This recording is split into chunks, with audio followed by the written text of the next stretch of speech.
सर्वाधिक गुण प्राप्त करणारा आहे असा मानसिक जप करायचा आहे, ज्यातून एक सकारात्मक ऊर्जा आपल्या मनामध्ये येते। खरं तर सकारात्मक विचाराचा एक स्वतंत्र व्हिडिओ याआधी मी प्रक्षेपित केलेला आहेच आहे, परंतु आज सुद्धा एक महत्त्वाची गोष्ट सकारात्मकता काय असते याची मी तुम्हाला सांगणार आहे।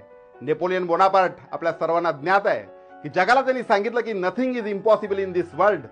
त्या नेपोलियन बोनापार्टची ही कथा आहे। नेपोलियन हा युद्धासाठी निघालेला आहे, जहाजीतून त्याचा प्रवास चालू आहे, पण अचानक ज्यावेळेस तो किनाऱ्यावर येतो, ज्यावेळेस तो उतरत असतो, त्यावेळेस मात्र तो धाडदिशी जमिनीवर कोसळतो। स्वाभाविकपणे सगळ्या सैनिकांना, त्याच्या अधिकाऱ्याला वाटतं की आज आपण बहुतेक ही लढाई हारणार आणि एक निराशेच्या गर्तेमध्ये सगळे सैनिक गेलेले आहेत। पण नेपोलियन बोनापार्ट हा अतिशय हुशार होता। त्याला लक्षात आलं की आपले सैनिक खचलेले आहेत। तो उठला आणि तो म्हणाला, मित्रांनो, कदाचित तुम्हाला वाटलं असेल की आज नेपोलियन बोनापार्ट पडला आणि तो आज हारणार, पण मित्रांनो तसं काहीच नाही।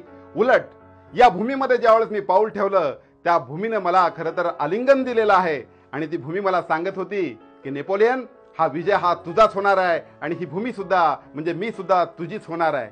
आणि अर्थातच निराशेच्या गर्तेत गेलेल्या त्या सैनिकांना एक सकारात्मकतेचा किरण एका अर्थाने नेपोलियन बोनापार्टने दिला आणि स्वाभाविकपणे सर्वांनी प्राणपणाने ती लढाई लढलेली आहे आणि अर्थातच ती लढाई नेहमीप्रमाणे नेपोलियनने जिंकलेली आहे। हा सकारात्मक विचार घेऊ।